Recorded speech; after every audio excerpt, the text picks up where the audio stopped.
paper, so we're experimenting with the color palette. So that's the gist of everything we have up here. It just kind of runs through it. You can also read some of the stuff that's with the different classes, but you're more than welcome to look around. They're all hung pretty much with different classes. One of the great things about Monarch and doing art here with an expeditionary learning school is that you get to teach art and you get to connect it to what the kids are doing in the classroom. So you get to use like the fundamental things like elements of design and coloring and working on skills for art, but you get to also explain it in a way that they're able to connect it with what they're doing in their classroom, which makes it really interesting for them. It's supposed to be our planets and stars shooting across the sky. So this was mainly for the constellations that we're supposed to do for art. We talked about the elements of design because it was kind of a way to get them thinking about composition and things. So we gave them the worksheet and then we went over the definitions of the different elements together as a class. They recorded, as I was recording it up on the board, they recorded it on their worksheets. And then after we had gone through all of those, it took about a class and a half to do all those. So the second half of the second class, I passed out a planet to each table. And what they did was they looked at that planet and wrote down examples of the elements that they saw in their planet image. So it was kind of getting them a way to actually look for concrete examples of the elements of design. So once they did that, they wrote down on the back, I'm not sure if she has hers on, she might have hers on her sketchbook. They wrote down elements that they wanted to be thinking of when they were doing their final composition.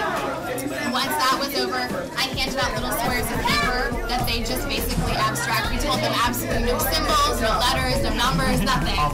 Yeah, it had to be abstract. So they painted about 3 different papers each student. And then the next class, they were given those back. And, no, I'm sorry, it wasn't the next class. After we did that, they did the speckle painting. So I had actually a station set up to kind of keep it in control. I had them holding their arm out and holding the brush over. It was watered down white paint. And then they just kind of tapped really lightly. Yeah, they just tapped their brush really lightly against their arm to get the drops to fall.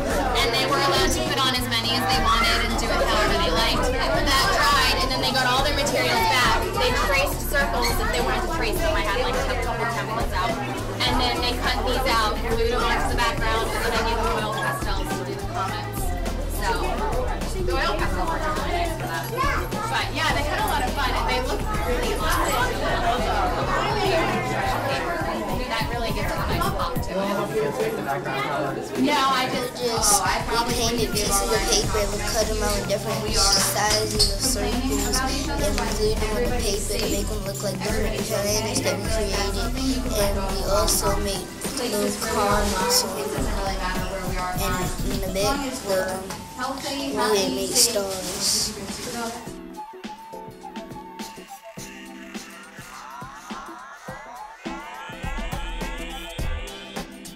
I would say even just like free drawing or anything like that, even if it's just tracing, where the kids get to take a piece of paper and trace over top of a picture that they really like, or just giving them a chance, just giving them simplest things like just a pack of crayons and paper and asking them to draw you a picture of something in particular, or asking them to draw a picture of like something that they've done over the weekend or anything like that. Just kind of promoting to where they're being able to create themselves in and express themselves in a way that promotes the arts and quality.